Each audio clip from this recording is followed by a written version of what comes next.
This channel does not promote any violent, harmful, or illegal activities. All content provided by this channel is meant for an educational purpose only. Brought to you by V-Guard, co-powered by Sensodyne O Bhimal, বলো কথা কেশরী।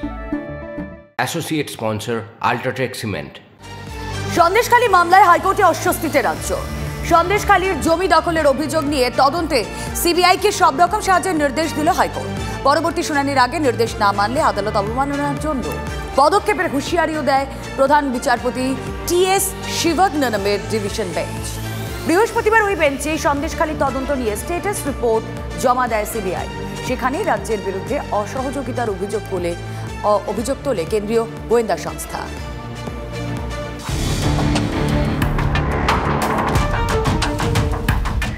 সন্দেশখালীতে ধর্ষণ, জমি দখল, চাষের জমি কেড়ে ভেড়ি তৈরির মতো গুরুতর অভিযোগ উঠেছে।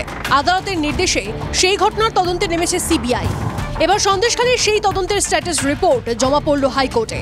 বৃহস্পতিবার মুখ বন্ধ খামে রিপোর্ট জমা দিয়েই রাজ্যের বিরুদ্ধে অসহযোগিতার অভিযোগ তোলে সিবিআই। কেন্দ্রীয় গোয়েন্দা সংস্থার অভিযোগ, জমির রেকর্ড নিয়ে তাদের সহযোগিতা করছে না রাজ্য প্রশাসন, ফলে তদন্তে বিলম্ব হবে। এরপরই এই সংক্রান্ত সব মামলায় সিবিআইকে সহযোগিতা করার স্পষ্ট নির্দেশ দেয় প্রধান বিচারপতির ডিভিশন বেঞ্চ। নির্দেশে বলা হয়েছে, এই মামলার বিষয়ে রাজ্যের কাছে চাওয়া নথি 1 সপ্তাহের মধ্যে সিবিআই এর হাতে তুলে দিতে হবে। সুপ্রিম কোর্ট যেহেতু সন্দেশখালী কাণ্ডে সিবিআই তদন্তের স্থগিতাদেশ দেয়নি, তাই এই মামলায় রাজ্যকে সব রকম সহযোগিতার নির্দেশ দেয় ডিভিশন বেঞ্চ। আজকে বলে দিয়েছে ডিএমকে যে তোমাদেরকে যে স্ট্রিট লাইট বা ক্যামেরা সব লাগানোর অর্ডার দিয়েছিলাম ওটা ফলো করো, নাহলে কন্টেম্প্ট অফ কোর্ট হবে। সিবিআইকে বলে দিয়েছে আপনারা গ্রাউন্ডে একদম গিয়ে তাদের কনফিডেন্স বিল্ডিং করে সমস্ত রিপোর্ট আরও ভালো করে তদন্তটা করুন আর ডিটেল রিপোর্ট দিন। স্টেটকে বলেছে সহযোগিতা করো।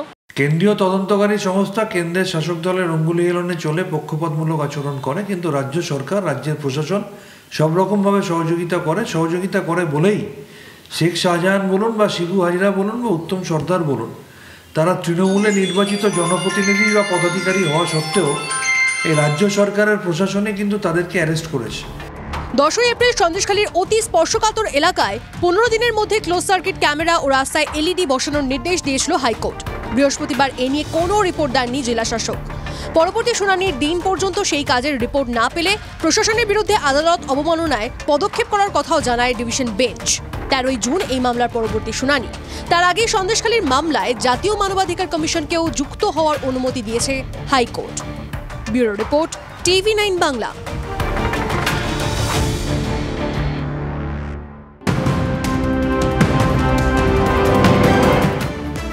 ধোঁয়াশা ছিল আর মনোনয়নের শেষ দিনে সেই প্রার্থী নিয়ে ধোঁয়াশা কাটালো কংগ্রেস।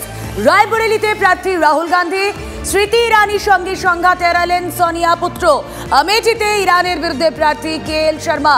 কথা বলবো, আমাদের প্রতিনিধি জ্যোতির্ময় রয়েছেন সঙ্গে। জ্যোতির্ময়, রাজনীতির লড়াই মূলত ইংলিশে যদি আমরা বলি অপটিক্সের লড়াই, ভাবমূর্তির লড়াই, অর্থাৎ যে ছবি তুলে ধরা হয় তার উপরেই মানুষ ভরসা করে নির্বাচনে ভোট দেয়।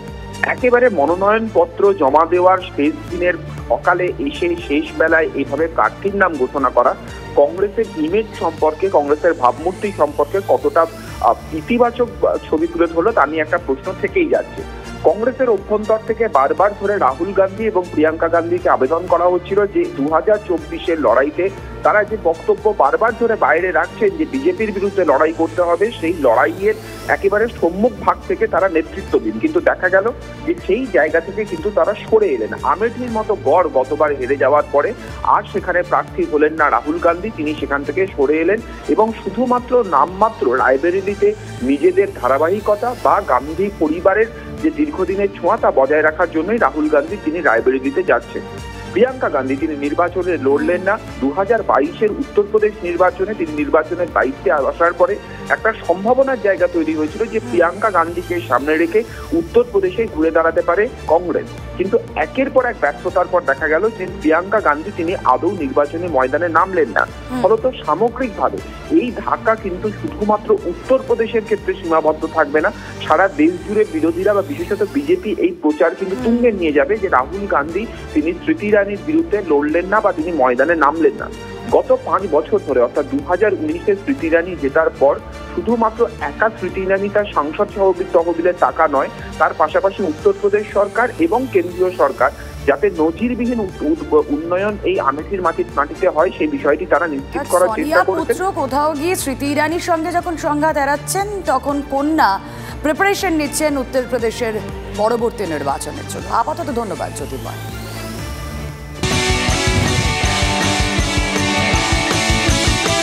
Brought to you by V-Guard, co-powered by Sensodyne O Bhimal, বলো কথা Keshari. Associate sponsor Ultratech Cement.